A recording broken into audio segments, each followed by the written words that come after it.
Welcome दोस्तों, exam friend में आपका एक बार बहुत बहुत स्वागत है। तो आज हम लेकर के आए हैं मैथ क्लास 10 के लिए मैथमेटिक्स है चैप्टर जो है त्रिकोणमिति। जी हाँ, त्रिकोणमिति के बारे में आज हम लोग पढ़ेंगे, जिसको इंग्लिश में हम लोग बोलते हैं ट्राइग्नोमेट्री। तो दोस्तों चलिए अब हम लोग स्टार्ट करते हैं। सबसे पहले हम लोग देखेंगे ट्राइग्नोमेट्री का, ये जो है ट्राइग्नोमेट्री का सबसे पहले हम लोग फॉर्मूला देखेंगे। जी हाँ, ट्राइग्नोमेट्री का सबसे पहले हम लोग क्या देखेंगे, फॉर्मूला।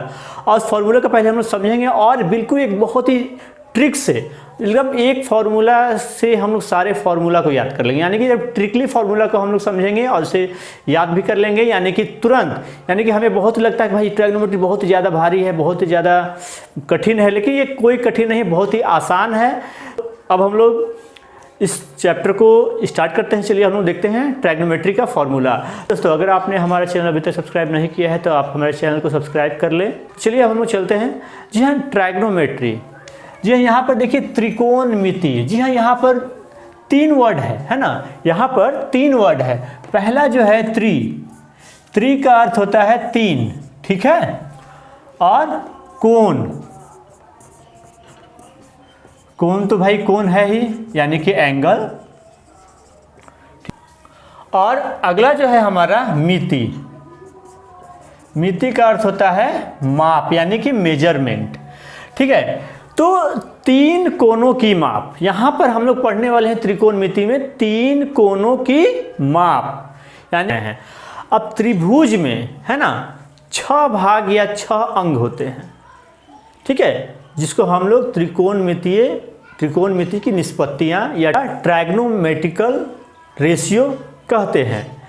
तो यहां पर देखिए होता है हमारा साइन थीटा, ठीक है। फिर होता है हमारा कॉस थीटा, फिर होता है हमारा टैन थीटा, फिर हमारा होता है कॉसेक थीटा, और फिर हमारा होता है सेक थीटा, फिर हमारा होता है कॉट थीटा। तो हम लोग ये भी कह सकते हैं त्रिभुज के 6 अंग हैं, ठीक है। तो ये जो अंग है sine theta, cos theta, tan theta, cosec theta, sec theta, cot theta. अब इसका जो फॉर्मूला हम लोग सबसे पहले देखेंगे, है ना। तो इस फॉर्मूला को बनाने से पहले हम लोग एक काम करते हैं। फॉर्मूला बनाने से पहले सबसे पहले हम लोग त्रिभुज में कुछ देख लेते हैं।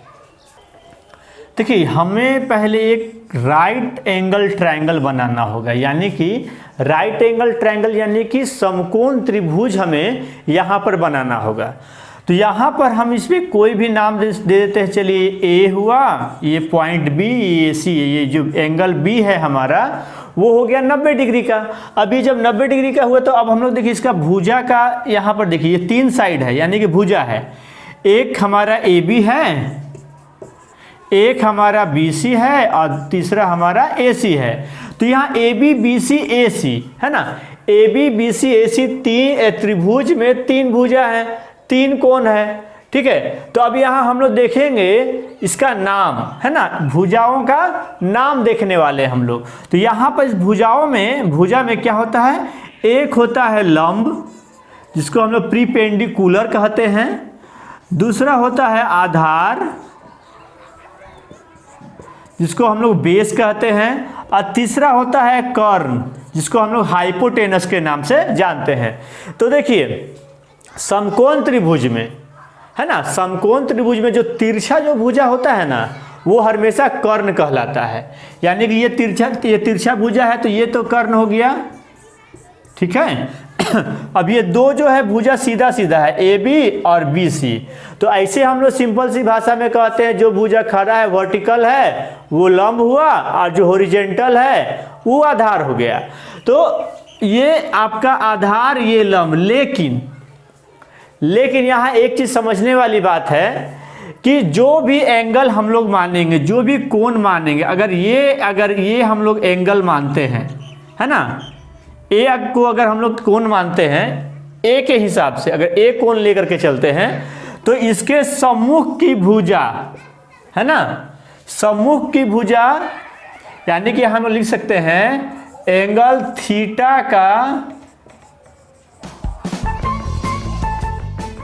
सम्मुख भुजा लंब होता है, और एंगल थीटा का संलग्न भुजा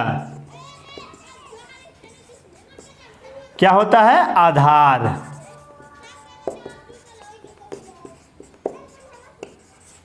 तो ये चीज़ आप लोग अपने नोटबुक में आप इसे नोट भी कर लीजिएगा, ठीक है।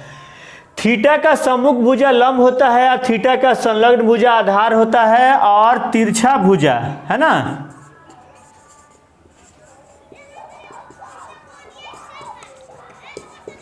कर्ण होता है। तिरछा भुजा कर्ण होता है। तो यहाँ पर हम लोग देखेंगे जो हमारा AC जो है वो तिरछा है, तो ये तो कर्ण हो गया। अगर A को अगर एंगल मानेंगे तो ये वाला BC हमारा लंब हुआ और AB हमारा आधार हो गया। अब वही है ना, अब वही अगर हम एंगल C को मान लेते हैं, थीटा के रूप में एंगल C को लेते हैं, तो हमारा AB लंब हो जाएगा और BC आधार हो जाएगा। तो यहाँ ये पॉइंट आपको इसलिए समझा दिया जा रहा है क्योंकि जब क्वेश्चन जब हम लोग बनाएंगे ना, तो यहाँ आगे जो क्वेश्चन जब बनाने जाएंगे तो इसमें ये बहुत ही यूजफुल होने वाला है। तो आप लोग ये तो ठीक है, सीधा होता है भैया, सीधा वाला यानी कि वर्टिकल हो गया आपका लंब, और सुता हुआ यानी कि सुता हुआ भुजा जिसको हम ओरिजेंटल बोलते हैं वो हमारा हो गया आधार। लेकिन ऐसा नहीं है, हम लोग एंगल के हिसाब से, है ना। पिछले कक्षाओं में हमने पढ़ा होगा, वो बात की बात है, क्योंकि पिछले कक्षा में हमें ज़्यादा बेसिक पढ़ना था इसलिए बेसिक पढ़े, लेकिन अब हम लोग सीनियर क्लास में आ रहे हैं, हाई सेकेंडरी में हम लोग पढ़ रहे हैं।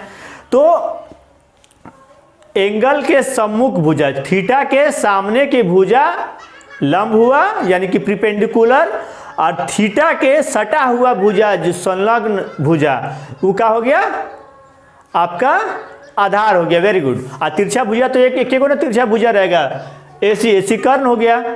तो चलिए अब हम लोग त्रिकोणमितीय निष्पत्तियां की ओर हम लोग देख लेते हैं, उसका फॉर्मूला अब हम लोग देख लेंगे। हम लोग जो देख रहे थे त्रिकोणमिति की निष्पत्तियां, त्रिकोणमितीय अनुपात, जो अभी हम लोग इससे पहले लिखे थे sign theta cos theta.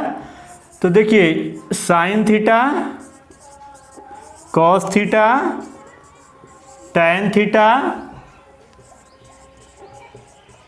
Cosec theta sec theta cot theta.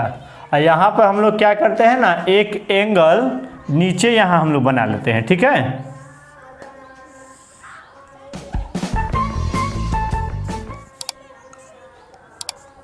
हो गया। अब चलिए देखिए साइन थीटा का जो फॉर्मूला होता है, साइन थीटा इसका जो हम लोग लिखते हैं एंगल थीटा का सम्मुख भुजा, है ना, बटा कर्ण, ठीक है। और ये एंगल थीटा की संलग्न भुजा बटा कर्ण। टैन थीटा बराबर आपका होगा एंगल थीटा की सम्मुख भुजा बटा एंगल थीटा की संलग्न भुजा। अब देखिए ये जो हम जो लिखे हैं साइन कॉस टैन, अब ये वाला जो है ना, इसका जो बराबर इसका जो भिन्न को पलट देना है, यानी कि उल्टा कर देना है, सिंपल सी भाषा में उल्टा कर देना है। हालांकि ये इसको भिन्न को पलटना, इसको रेसिप्रोकल कहा जाएगा। तो इसको बस सिंपल सी उठा के पटक देना है इस साइड, कर्ण ऊपर आ जाएगा और एंगल थीटा का सम्मुख भुजा नीचे, इसमें कर्ण ऊपर आ जाएगा। देख लिए कॉस थीटा का ये जो है ये कर्ण ऊपर, ये नीचे चला आएगा, ठीक है। तो यहां हम लोग देख पा रहे हैं साइन का रेसिप्रोकल कॉसेक हुआ, कॉस का रेसिप्रोकल सेक हुआ, टैन का रेसिप्रोकल कॉट हुआ। यानी कि इसका जो भिन्न को जो हम लोग पलटते हैं, भिन्न को पलट देंगे तो ये हो जाएगा। अब यहाँ पर आप देखेंगे कि सर भाई लिखा है थीटा की सम्मुख भुजा। तो अब एक बात बताइए, थीटा की सम्मुख भुजा क्या होता है? लंब होता है ना। तो यहाँ पर हम लिखे लंब बटा कर्ण, ठीक है। और थीटा की संलग्न भुजा क्या बताए थे? आधार, आधार बटा कर्ण। तो थीटा की सम्मुख भुजा लंब और संलग्न भुजा आधार। तो बिल्कुल इसी तरह से इसका भी हम लोग लिखेंगे। तो आई होप कि आपको समझ में आया होगा। साइन थीटा यानी लंब बटा कर्ण, कॉस थीटा आधार बटा कर्ण, टैन थीटा लंब बटा आधार, ठीक है। और कॉसे का बस लंब बटा कर्ण है तो इसका हम लोगों का कर्ण बटा लंब हो गया, और कॉस थीटा जो है आधार बटा कर्ण है तो इसका कर्ण बटा आधार हो गया, और यहाँ पर लंब बटा आधार है तो ये आधार बटा लंब हो गया। तो यहाँ पर हम लोग देख लेंगे, देखिए अगर थीटा अगर हमारा ये रहेगा, अगर एंगल ए यानी कि थीटा अगर हम लोग ए मानेंगे तो हम लोगों का हो जाएगा ये BC हमारा लंब हो जाएगा और AB आधार हो जाएगा, और AC तो हमारा कर्ण है ही। आपको ये जो फॉर्मूला है आपको समझ में आया होगा। एक चीज़ मैं और आपको बता दूं, तो आप यहाँ बोर्ड पे थोड़ा ध्यान दीजिएगा, है ना। देखिए ये हमारा एक ट्रायंगल हुआ, ये A हुआ, ये B हुआ, ये C हुआ। अगर थीटा बराबर एंगल A है ना, तो थीटा बराबर एंगल A है तो लंब क्या होगा,